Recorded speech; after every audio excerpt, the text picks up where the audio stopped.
Қайырлы күн. Бүгінгі студенттар есігі Т-22 елу көбір тобының студенттері және кураторы Студентова Сәуле Сәкенқызы үшін айрықша ашық деп жариялаймыз.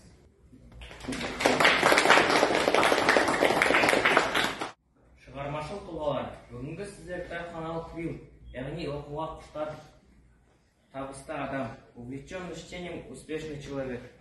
Тақырыбына арналған керемет рухани отырысқа куә боласыздар. Что такое квилл? В современном мире это слово имеет несколько значений. Изначально квилл – это стеганое полотно, выполненное в технике лоскутного шитья. Другое его толкование – облачное размещение информации. И поэтому часто используется на тренингах и семинарах. Бүгін біз командаларға 5 кейс ұсындық. Бірінші кейс – өзіңді жаса. Екінші кейс – өзіңе қалай сенімділікті ұлғайтуға болады. Үшінші кейс – мықты тұлғаның 12 ережесі. Төртінші кейс – мавитон және калифо. Бесінші кейс – ата-бабамыздың салт дәстүрлері мен әдет-ғұрыптары. Құрметті командалар, номер 1 кезең. Командалар көрінісі. Қатысушылар 5 командаға бөлінеді.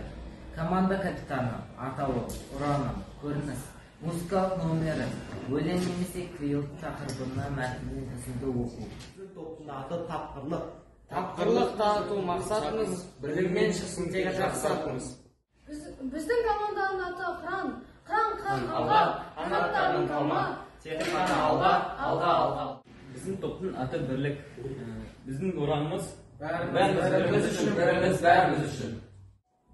Топ аты жалын, топ ұраны. Жарыс келсе жанамыз, жасырғанды табамыз. Күш сынасып көрелік, жеткенше әліміз. Біздің команданың атауы Сұңғақ. Сұңғақ тек алға, биікке самғақ, достығымыз барда, жүрегіміз тек алға. Құрметті командалар, сіздерді өз кейстеріңді қорғауға шақырамыз. Сізге берілген кейс өз-өзіңді жаса.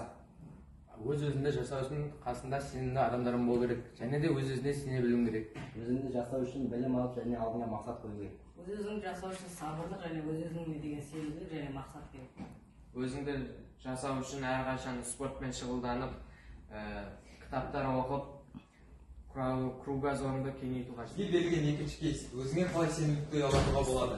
Сенімділікті ұялату үшін сабырлық қажет. Сенімділікті ұялату үшін мақсат керек. Сенімділікті ұялату үшін ынта керек. Әр адам өзінің сенімділігін арттыру үшін күш пен қайрат қажет. Сенімділікті ұялатуға тәуекел қажет. Екпе егін шықпас, үйренбей білім жұртпас.